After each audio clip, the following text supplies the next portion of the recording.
नमस्कार दोस्तों, स्वागत है हमारे चैनल थिंक टैंक इंडिया पर। थिंक टैंक इंडिया पर आज हम अपोजिशन की जो हालत हो रहे हैं, मोदी के एक से एक बढ़कर एक स्ट्राइक पर, उस पर बात करेंगे। और इस बारे में बात करने के लिए मेरे साथ मशहूर जर्नलिस्ट कम political analyst Vinod Shukla ji join कर रहे हैं। Vinod ji, welcome to our show. बहुत धन्यवाद वसुधा सर, जी। मोदी तो एक से बढ़कर एक एक्शन ले रहे हैं। आज जो घटना घटी बांग्लादेश पे, उस पर भी हम सोचते हैं कि मोदी जी कुछ एक्शन लेंगे, लेकिन ऑपोजिशन का हालत ऐसे खराब क्यों है? चाहे बजट हो या कुछ भी हो, ऑपोजिशन का हालत ऐसे खराब क्यों है?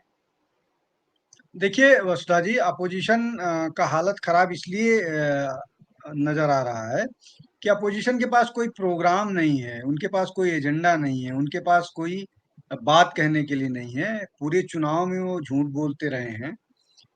उनकी जो बातें थी, चाहे वो 8,500 रुपये महीने देने की, 1 लाख सालाना देने की बात हो, संविधान बदलने की बात हो, या और कोई बात हो, जो उनकी जो उनके मैनिफेस्टो में था, जिसको न्याय पत्र कह रहे थे, उसमें जो भी बातें थी वो उसको उनके पास डिलीवर करने का वो नहीं है। और वो हर बात को झूठ बोल करके उसको सरकार को टारगेट करना चाह रहे हैं। चाहे वो झूठ, और उसके अलावा एक और बड़ा मसला है कि वो किस तरह से डिवाइड करना चाहते हैं जो देश का मतलब बहुसंख्य समाज है उसके बीच में। तो और बहुसंख्य समाज पर इस तरह के कमेंट करते हैं जो बहुत दुर्भाग्यपूर्ण है। चाहे राष्ट्रपति का अभिभाषण हो, चाहे बजट पर चर्चा हो, नेता प्रतिपक्ष जो थे, हम लोग पिछले 2019 से 24 की सरकार थी, तो हम लोग ये बोला करते थे कि नेता प्रतिपक्ष के चयन में शायद कांग्रेस ने गलती कर दी, और अधीर रंजन शायद उतने मेच्योर नेता नहीं है, और वो इस तरह की बातें किया करते थे संसद के अंदर कि उससे लोगों में हंसी आती थी। और लोग करते थे कि ये मेच्योर आदमी नहीं है, इनको राजनीति समझ में नहीं आती है। पश्चिम बंगाल की राजनीति उनको जरूर समझ में आती होगी, ममता बनर्जी का किस तरह से विरोध करे वो जरूर समझ में आता होगा, लेकिन देश भर के राजनीति की समझ नहीं थी। और अनाप शनाप उनके बयान जो थे वो बहुत हुआ हुआ करते थे। लेकिन राहुल गांधी तो उनसे भी खराब नेता प्रतिपक्ष निकले। इन पर तो नेता प्रतिपक्ष का दर्जा भी है। अधीर रंजन चौधरी के पास तो नेता प्रतिपक्ष का दर्जा भी नहीं था, वो सिर्फ लीडर ऑफ द हाउस थे। यहाँ पर जो स्थिति है वो तो और भी खराब है। राहुल गांधी तो अधीर रंजन चौधरी से भी खराब नेता प्रतिपक्ष साबित हो रहे हैं।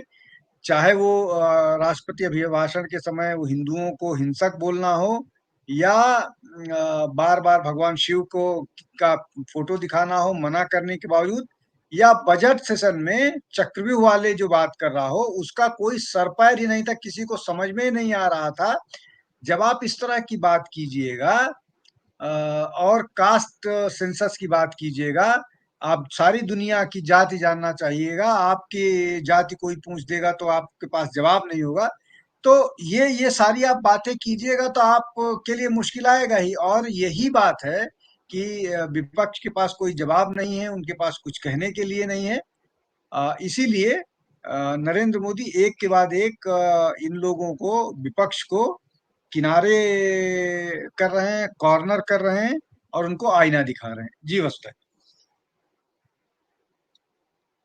आप विपक्ष क्या भारत की फॉरेन पॉलिसी को लेकर कुछ बोलेंगे? देखिए वसुधा जी, फॉरेन पॉलिसी के बारे में बोलना जरूर चाहिए, इसलिए कि राहुल गांधी जो नेता प्रतिपक्ष हैं वो तो उनकी सारी की सारी पैरेलल डीलिंग है। वो चाइना के साथ उनके उनका समझौता है। वो यूएस एमपी होने के बाद यूएस जाते हैं, वहां पर उनका भाषण ऑर्गेनाइज किया जाता है। वो यूके जाते हैं, वहां उनका भाषण ऑर्गेनाइज किया जाता है। वो जर्मनी की यात्रा पर होते हैं, वो यूरोप घूमते रहते हैं इन सब उसमें। तो निश्चित तौर पर उनको जो फॉरेन पॉलिसी है उस पर कुछ वो करना चाहिए, बात करना चाहिए, बोलना चाहिए कुछ। लेकिन मुझे लगता है कि फॉरेन पॉलिसी से उनका कोई लेना देना नहीं है। वो जो भारत में फॉल्ट लाइंस हैं, उन फॉल्ट लाइंस को वो और गहरी करना चाहते हैं, और उस फॉल्ट लाइंस को गहरी करके भारत में लोगों पर, विशेष रूप से हिंदू समाज को बांट करके और अपना चुनावी फायदा देखना चाह रहे हैं। और सारा का सारा जो कार्यक्रम है विपक्ष का, वो उसी पर आधारित है, उसी पर केंद्रित है। आप देखिए, ये सारे लोग चीखते चिल्लाते थे जब उत्तर प्रदेश में वो हाथरस वाली घटना हुई थी। लेकिन अभी जो अयोध्या में, फैजाबाद में जो घटना हुई है, जो फैजाबाद के सांसद अवधेश प्रसाद का सहयोगी है, जो एक बच्ची के रेप में जिसको एक्यूज किया गया है, तो सारे लोग इस तरह की बात कर रहे हैं कि उसका डीएनए टेस्ट होना चाहिए, बच्ची का डीएनए टेस्ट होना चाहिए। राहुल गांधी और प्रियंका गांधी जो लड़की है, लड़ सकती हूँ, वो इस मामले में कुछ बोलने के लिए नहीं तैयार है। और ये निश्चित तौर पर इसलिए कि बोल ही नहीं सकते हैं इनके पास, और यही सारी चीजें है जहां पर ये फंसेंगे, और इनकी जो पॉलिटिकल स्ट्रेटजी है वो उलझेगी। जी। सर, हमने देख रहे हैं कि जाति जनगणना को लेकर राहुल गांधी बहुत कुछ बोल रहे हैं, लेकिन एक बार जब उसे उसकी जाति पूछा जा रहा है, वो इतना गुस्सा क्यों हो रहा है? देखिए वसुधा जी, जाति जनगणना की बात वो इसलिए कर रहे हैं कि उनको मालूम है कि उनको और कहीं से वोट नहीं मिलना है, तो वो हिंदू समाज को बांटना चाह रहे हैं। क्योंकि हिंदू समाज एक होकर के वोट करना शुरू कर दिया था, इसलिए उसको अभी तोड़ना चाह रहे हैं, और ये तोड़ करके ही चुनाव जीतने की कोशिश कर रहे हैं। एक बात ये हो गई। अब आपका दूसरा जो इससे जुड़ा हुआ प्रश्न है कि उनकी जाति पूछने पर वो क्यों नहीं बताया। भाई, वो तो दावा करते रहे हैं कि वो दत्तात्रेय गोत्र के ब्राह्मण हैं। अगर वो दत्तात्रेय गोत्र के ब्राह्मण हैं, और ऐसा, हालांकि जो अनुराग ठाकुर हैं, उन्होंने किसी का नाम नहीं लिया था, लेकिन फिर भी अगर ये मान लिया जाए कि उन्होंने जो इशारा किया था वो इशारा राहुल गांधी की तरफ था, और किसी की जाति पूछना, ये तर्क भी मान लिया जाए कि किसी पिछड़े वर्ग या दलित की जाति पूछना उसका अपमान करना होता है, लेकिन जो व्यक्ति ये दावा कर रहा है कि वो दत्तात्रेय गोत्र का ब्राह्मण है, उसकी जाति के बारे में पूछना कैसे अपमानजनक हो सकता है, कैसे इंसल्ट हो सकता है। जो राहुल गांधी ने ये कहा कि वो इंसल्ट है, वो कैसे। अच्छा, दूसरी बात ये कि ये राहुल गांधी और जो उनके विरोध में, जो इस बात के विरोध में बहुत जोर से चीखना चिल्लाना शुरू किया अखिलेश यादव ने, कि आप जाति कैसे पूछ सकते हैं। वो हर पत्रकार की जाति पूछते हैं, वो सब लोगों की जाति पूछते हैं। और राहुल गांधी ने तो हलवा सेरेमनी में कौन शामिल हुआ, किस जाति का शामिल हुआ, ये तक पूछा। तो आप किसी की भी जाति पूछ लें, आपकी जाति कोई नहीं पूछ सकता है। आप प्रिविलेज्ड क्लास हो, आपके पास विशेषाधिकार है कि सिर्फ सारे प्रश्न करने का अधिकार आपको ही है, दूसरा आपसे कोई प्रश्न नहीं कर सकता है। तो ये सारा का सारा मसला है।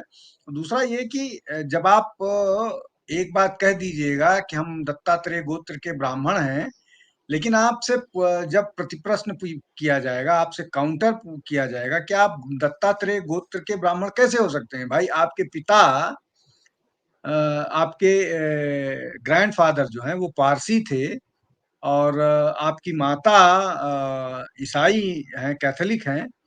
तो आप कहाँ से ब्राह्मण हो गए। आप अपनी जाति नाना, आपके पिता के नाना से कैसे ड्रॉ कर सकते हैं कोई भी व्यक्ति। और ये सबको मालूम है कि जो भारतीय, चाहे उसको कानूनी परंपरा मान लें, चाहे जो भी परंपरा मान लें, उस परंपरा के हिसाब से जाति पिता के उस पर निर्धारित होती है। अब अखिलेश यादव ने एक राजपूत से शादी की है, लेकिन उनके बच्चे जो हैं वो ओबीसी ही होंगे। वैसे ही जहां तक मेरी जानकारी है, चिराग यादव की माता शायद ब्राह्मण है, शर्मा लिखती हैं वो, लेकिन चिराग दलित ही हैं पिता के कारण। तो ये बातें इन लोगों को समझनी होगी। उनके माता जो है वो क्रिश्चियन थी, पिता ग्रैंडफादर उनके पारसी थे। तो वो कैसे ब्राह्मण होगा? यही मुझे लगता है, ये जो द्वंद्व है, ये जो कंफ्यूजन है, या ये कह लीजिए कि ये जो बात है, उस बात को कैसे कहें या कैसे कहा जा सकता है? वो दावा करेंगे कि अरे वो दत्तात्रेय गोत्र के ब्राह्मण हैं, तो ये प्रश्न उठेंगे। तो इन प्रश्नों को किनारा करने के लिए ये विक्टिम कार्ड किया जा रहा है कि मेरा अपमान किया गया और मेरी जाति पूछी जा रही है। ये यही कारण है। इस कारण से ज्यादा और मुझे कुछ नहीं नजर आता है। जी बस भाई।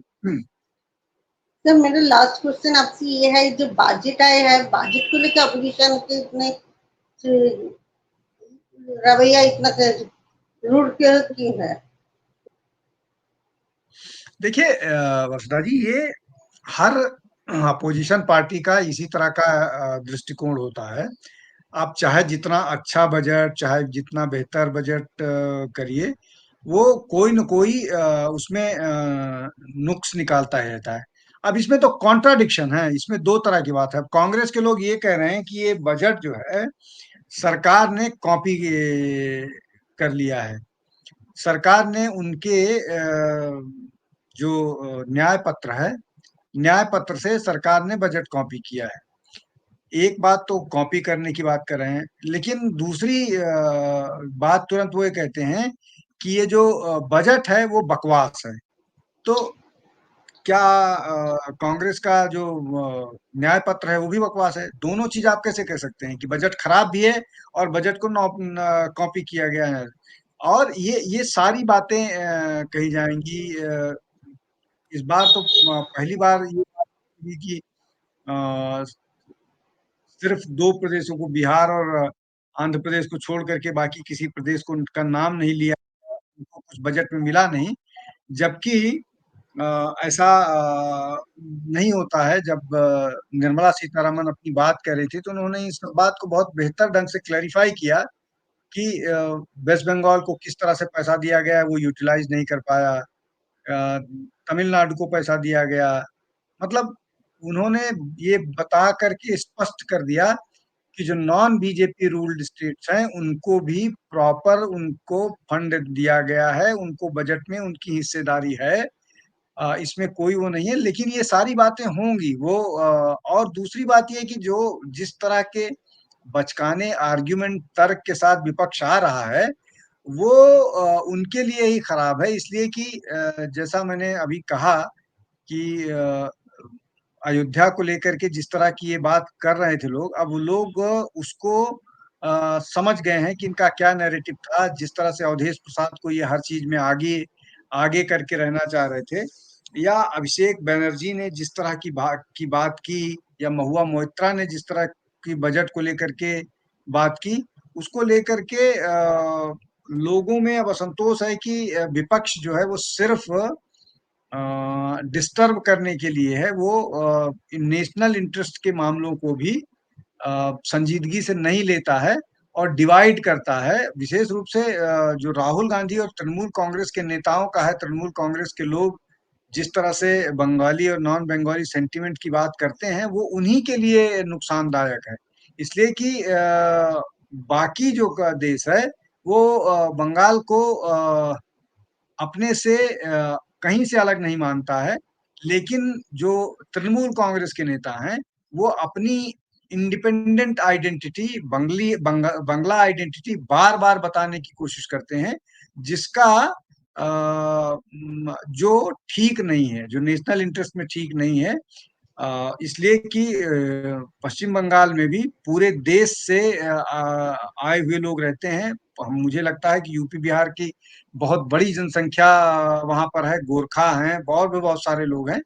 तो ये ठीक नहीं है। ये ना बांग्लादेश के ना पश्चिम बंगाल के इंटरेस्ट में है, ना नेशनल इंटरेस्ट में है। और इन सब चीजों पर पॉलिटिकल ब्राउनी पॉइंट स्कोर करने से बात नहीं चलेगा।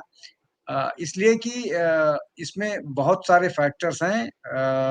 जो हमारा फेडरल स्ट्रक्चर है उसमें आपको साथ मिल के काम करना पड़ेगा। स्टेट और जो सेंटर का रिलेशन है उसमें एक दूसरे को रिस्पेक्ट करना पड़ेगा, और इसीलिए बहुत सारे मामलों में प्रदेश सरकार को लताड़ भी लगती है।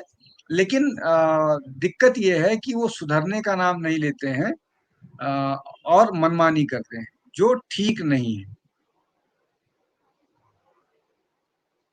सर, आप हमारे चैनल पे आए, इतनी बेबाकी से बात की, इसके लिए आपको बहुत बहुत शुक्रिया। इसके बाद और भी किसी विषय में चर्चा के लिए हम आपको बुलाएंगे। नमस्कार। और दर्शक देखते रहिए think tank India. Please share, subscribe, like and comment.